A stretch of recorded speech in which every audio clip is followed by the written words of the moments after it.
اس میں راستے بھی بنائے گئے ہیں، باہر اگر کوئی حملہ آور فوج آ جاتی تھی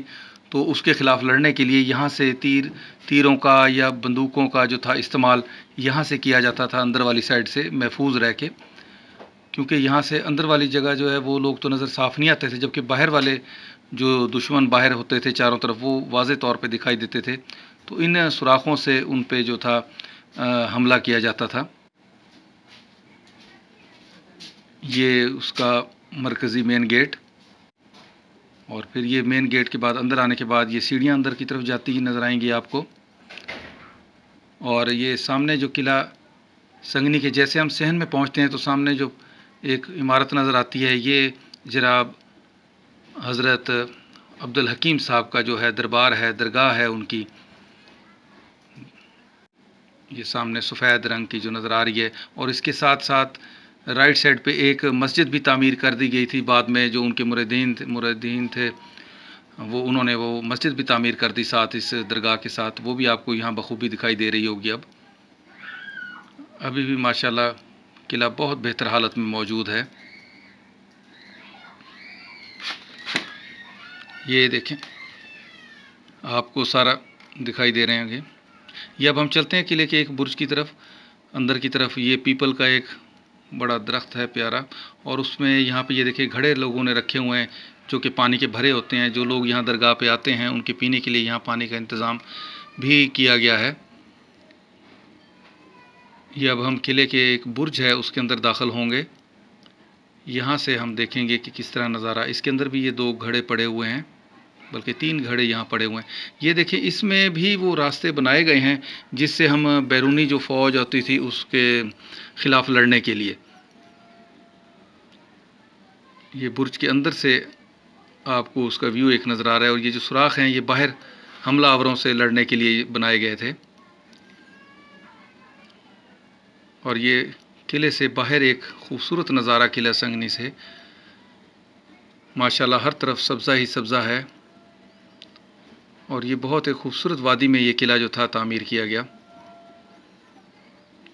یہ دیکھیں ماشاءاللہ ابھی بھی بہت ہی بہتر حالت میں ہے،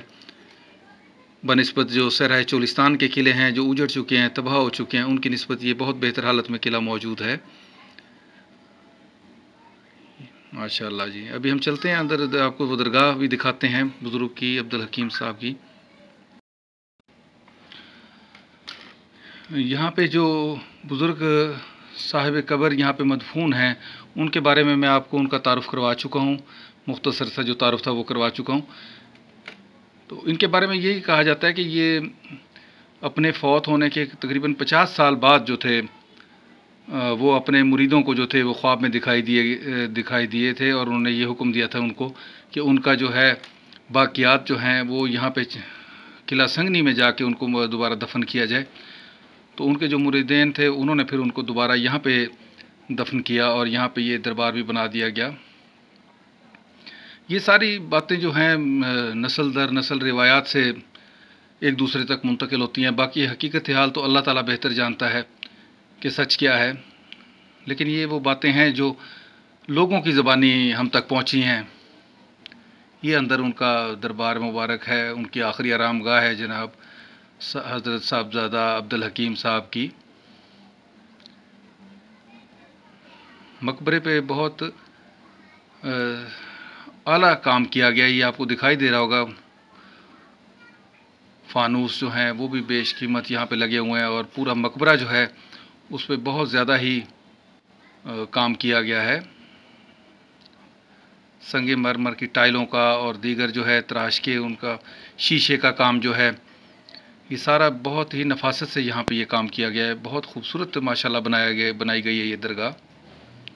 اور یہ اب آپ کو ساری نظر آ رہی ہوگی کتنا نفاست سے یہاں پہ یہ کام جو ہے کیا گیا ہے، اور یہ اس کے ساتھ ساتھ یہ سارا دربار، یہاں پہ دور دور سے لوگ آتے ہیں، فاتح پڑھتے ہیں، یہاں پہ بزرگ کے روح کے صالح ثواب کے لیے دعا کرتے ہیں۔ ناظرین، اس ویڈیو کے شروع میں جو میں نے آپ کو ایک روڈ کا ٹریک دکھایا ہے، تھوڑا سا کچا روڈ تھا، وہ یہ ٹوٹل کچا نہیں ہے، باقی یہاں تک ٹوٹل پکی سڑک ہے۔ صرف یہ تقریباً 1-1.5 کلومیٹر کا جو راستہ ہے اس طرح کا ہے، جس پہ آسانی سے ہی گاڑی بھی آ سکتی ہے اور بائک بھی آ سکتے ہیں۔ باقی جو سڑک ہے وہ ٹوٹلی پکی سڑک ہے یہاں تک، تو اس سلسلے میں آپ پریشان نہ ہو، آپ بآسانی یہاں تک آ سکتے ہیں۔ اور آج ناظرین میں نے آپ کو قلعہ سنگنی کا جو تاریخی جگہ ہے، قلعہ سنگنی کو بھی دکھایا، اور اس کے ساتھ ساتھ حضرت بابا عبدالحکیم صاحب کا جو دربار مبارک ہے وہ بھی دکھایا، اور اس کے ساتھ ہی آپ سے لوگوں سے میں اجازت چاہوں گا، اور آخر میں یہ درخواست کروں گا کہ جن صاحبان نے ابھی تک میرا یہ معلوماتی چینل سبسکرائب نہیں کیا، وہ برائے مہربانی میرا یہ معلوماتی چینل سبسکرائب کر لیں، اور ساتھ کے ساتھ بیل آئیکن کا بٹن بھی ضرور پریس کریں تاکہ میری آنے والی معلوماتی ویڈیو آپ تک بروقت پہنچ سکے۔ اس کے ساتھ ہی آپ لوگوں سے اجازت چاہوں گا، پھر انشاءاللہ کسی نئے تاریخی مقام پہ آپ سے ملاقات ہوگی۔ تب تک کے لیے اجازت، فی امان اللہ، اللہ حافظ۔